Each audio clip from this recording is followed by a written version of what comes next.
আসসালামু আলাইকুম প্রিয় দেশবাসী।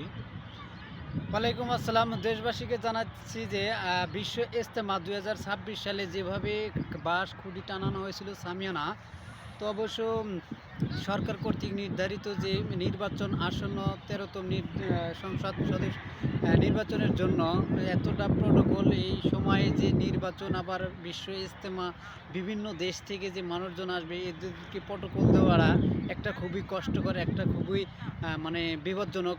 এতটাই যে হয়ে যাবে, যার কারণে এটা আপাতত মনে হয় বন্ধ রাখছে। কারণ এখানে দেখছি অসংখ্য বাঁশখুঁটি সামিয়ানা টানিয়েছিল।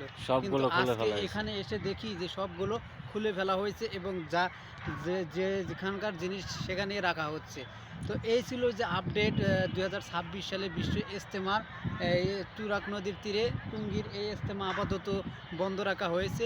আগের ভিডিওতে বলা ছিল যে ২২, ২৩ এবং ২৪শে জানুয়ারিতে অনুষ্ঠিত হবে, কিন্তু এটাও আপাতত বন্ধ করে দিয়েছে সরকার, স্বরাষ্ট্র মন্ত্রণালয় থেকে নির্ধারিত। তবে এখানে যদি নির্বাচনের পরেও হয়, তখন দেখা যায় বিদেশিরা আসতে নাও পারে।